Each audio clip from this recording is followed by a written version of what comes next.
Good morning. I would like to extend a warm welcome to President Barack Obama, Secretary of Education Arne Duncan, White House staff, school board members, county board members, Superintendent Dr. Patrick Murphy, senior staff, Principal Doris Jackson, Wakefield faculty, and of course, my fellow classmates.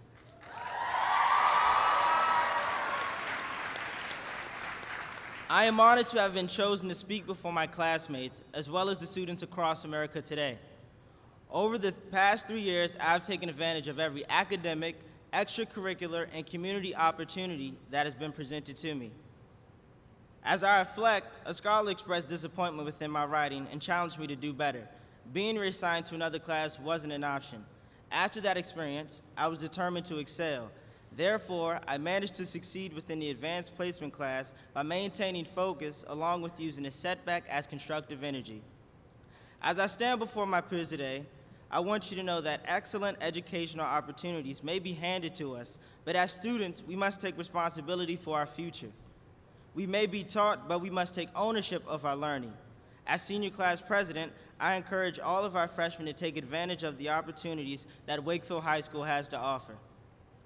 Along with the inspiration I have taken from President Obama, I would not be standing here before you to introduce the President of the United States if I had not been here at Wakefield High School in Arlington, Virginia, pursuing my education.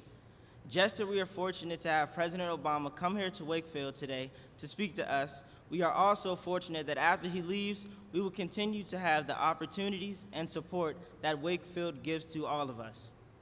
At this time, it is with great honor and pride that I ask everyone to stand to welcome the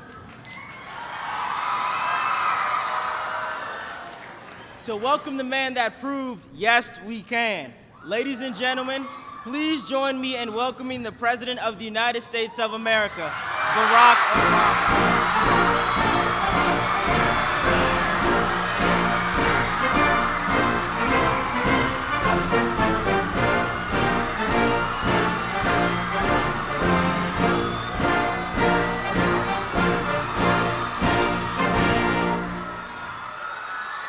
Everybody. Thank you. Thank you. Thank you, everybody. All right, everybody go ahead and have a seat.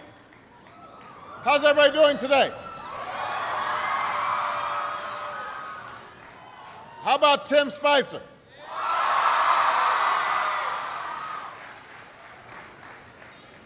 I am here with students at Wakefield High School in Arlington, Virginia, and we've got students tuning in from all across America, from kindergarten through 12th grade.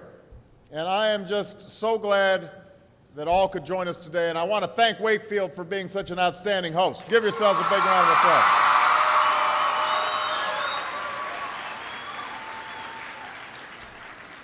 Now, I know that for many of you, today is the first day of school. And for those of you in kindergarten or starting middle or high school, it's your first day in a new school, so it's understandable if you're a little nervous. I imagine there's some seniors out there who are feeling pretty good right now, with just one more year to go. And no matter what grade you're in, some of you are probably wishing it were still summer, and you could have stayed in bed just a little bit longer this morning. I know that feeling. When I was young, my family lived overseas. I lived in Indonesia for a few years. And my mother, she didn't have the money to send me where all the American kids went to school.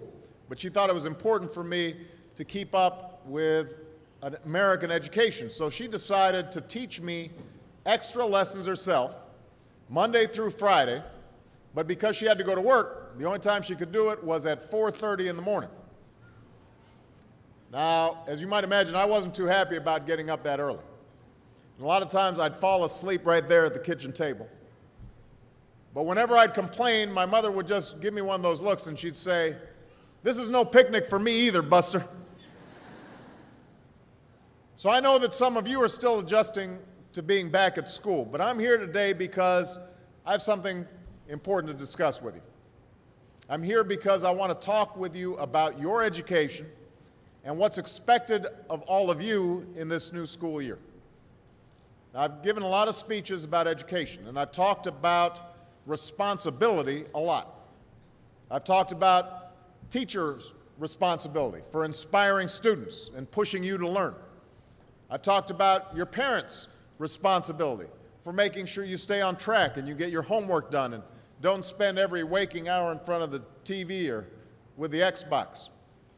I've talked a lot about your government's responsibility for setting high standards and supporting teachers and principals and turning around schools that aren't working, where students aren't getting the opportunities that they deserve. But at the end of the day, we can have the most dedicated teachers, the most supportive parents, the best schools in the world, and none of it will make a difference. None of it will matter unless all of you fulfill your responsibilities. Unless you show up to those schools, unless you pay attention to those teachers, unless you listen to your parents and grandparents and other adults and put in the hard work it takes to succeed.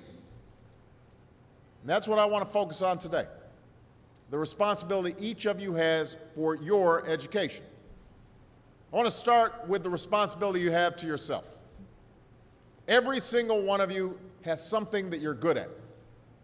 Every single one of you has something to offer. And you have a responsibility to yourself to discover what that is. That's the opportunity an education can provide. Maybe you could be a great writer, maybe even good enough to write a book or articles in a newspaper, but you might not know it until you write that English paper, that English class paper that's assigned to you. Maybe you could be an innovator or an inventor, maybe even good enough to come up with the next iPhone or the new medicine or vaccine, but you might not know it until you do your project for your science class. Maybe you could be a mayor or a senator or a Supreme Court justice, but you might not know that until you join student government or the debate team. And no matter what you want to do with your life, I guarantee that you'll need an education to do it. You want to be a doctor or a teacher or a police officer? You want to be a nurse or an architect, a lawyer or a member of our military? You're going to need a good education for every single one of those careers. You cannot drop out of school and just drop into a good job. You've got to train for it and work for it and learn for it. And this isn't just important for your own life and your own future. What you make of your education will decide nothing less than the future of this country. The future of America depends on you. What you're learning in school today will determine whether we as a nation can meet our greatest challenges in the future. You'll need the knowledge and problem-solving skills you learn in science and math to cure diseases like cancer and AIDS, and to develop new energy technologies and protect our environment. You'll need the insights and critical thinking skills you gain in history and social studies to fight poverty and homelessness, crime and discrimination, and make our nation more fair and more free. You'll need the creativity and ingenuity you develop in all your classes to build new companies that will create new jobs and boost our economy. We need every single one of you to develop your talents and your skills and your intellect so you can help us old folks solve our most difficult problems. If you don't do that, if you quit on school, you're not just quitting on yourself, you're quitting on your country. Now, I know it's not always easy to do well in school. I know a lot of you have challenges in your lives right now that can make it hard to focus on your schoolwork. I get it. I know what it's like. My father left my family when I was 2 years old, and I was raised by a single mom who had to work and who struggled at times to pay the bills and wasn't always able to give us the things that other kids had. There were times when I missed having a father in my life. There were times when I was lonely and I felt like I didn't fit in. So I wasn't always as focused as I should have been on school, and I did some things that I'm not proud of, and I got in more trouble than I should have. And my life could have easily taken a turn for the worse. But I was lucky. I got a lot of second chances, and I had the opportunity to go to college and law school and follow my dreams. My wife, our First Lady, Michelle Obama, she has a similar story. Neither of her parents had gone to college, and they didn't have a lot of money. But they worked hard, and she worked hard so that she could go to the best schools in this country. So some of you might not have those advantages. Maybe you don't have adults in your life who give you the support that you need. Maybe someone in your family has lost their job and there's not enough money to go around.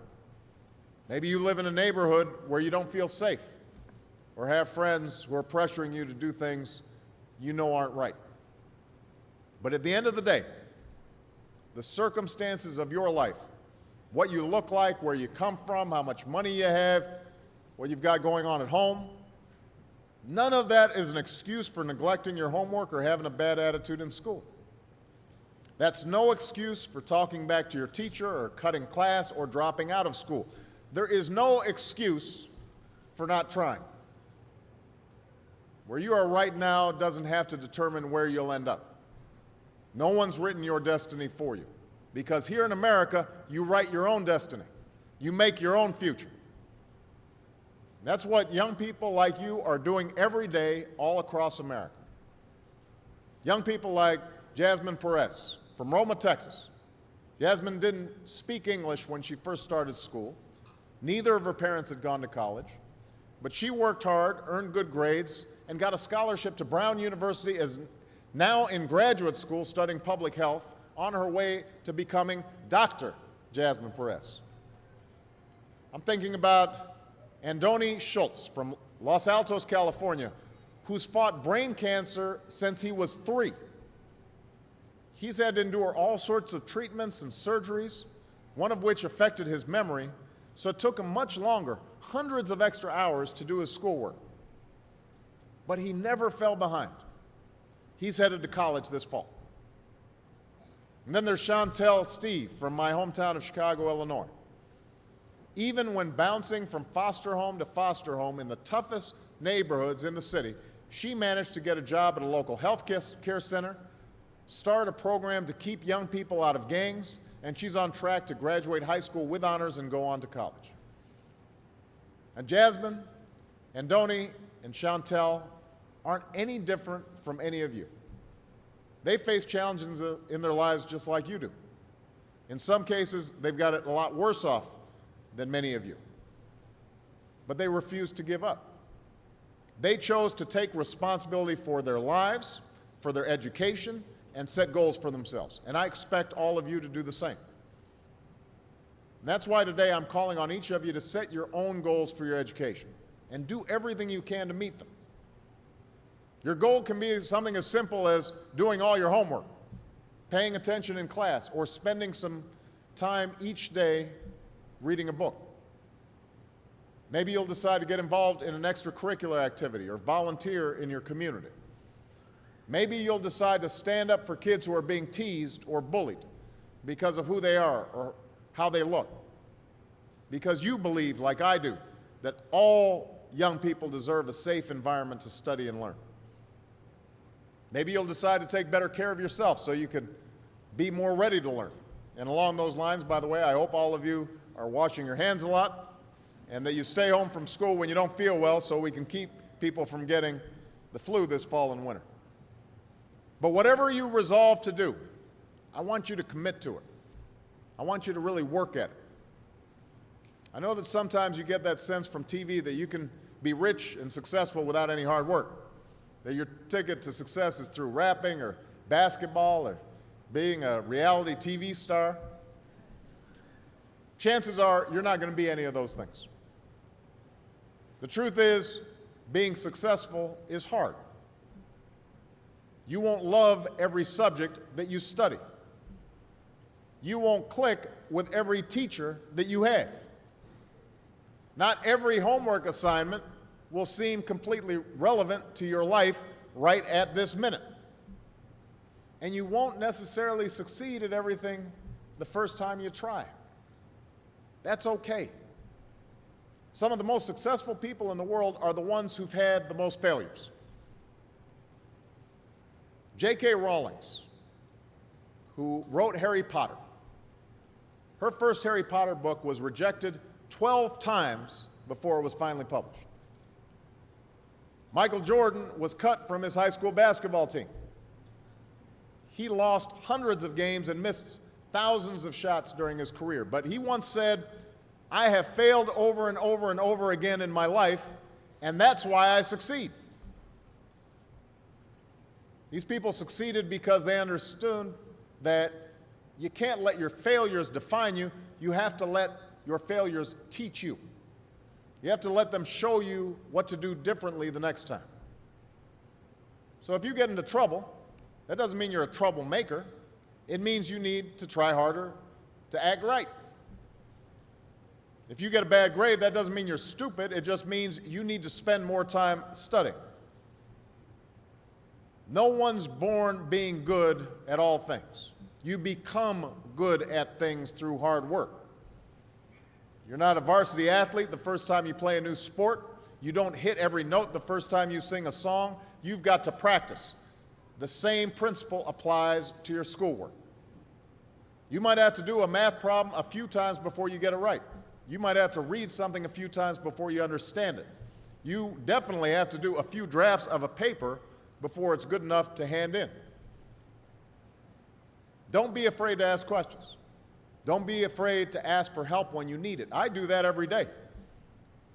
Asking for help isn't a sign of weakness, it's a sign of strength, because it shows you have the courage to admit when you don't know something, and that then allows you to learn something new. So find an adult that you trust, a parent, a grandparent, or a teacher, a coach, or a counselor, and ask them to help you stay on track to meet your goals. And even when you're struggling, even when you're discouraged, and you feel like other people have given up on you, don't ever give up on yourself. Because when you give up on yourself, you give up on your country. The story of America isn't about people who quit when things got tough. It's about people who kept going, who tried harder, who loved their country too much to do anything less than their best. It's the story of students who sat where you sit 250 years ago and went on to wage a revolution, and they founded this nation. Young people. Students who sat where you sit 75 years ago, who overcame a depression and won a world war, who fought for civil rights and put a man on the moon. Students who sat where you sit 20 years ago, who founded Google and Twitter and Facebook and changed the way we communicate with each other. So today, I want to ask all of you, what's your contribution going to be? What problems are you going to solve? What discoveries will you make? What will a president who comes here in 20 or 50 or 100 years say about what all of you did for this country? You know, your families, your teachers, and I are doing everything we can to make sure you have the education you need to answer these questions. I'm working hard to fix up your classrooms and get you the books and the equipment and the computers you need to learn. But you've got to do your part too. So I expect all of you to get serious this year. I expect you to put your best effort into everything you do.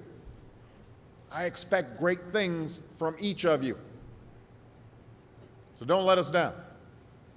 Don't let your family down or your country down. Most of all, don't let yourself down. Make us all proud. Thank you very much, everybody. God bless you. God bless America. Thank you.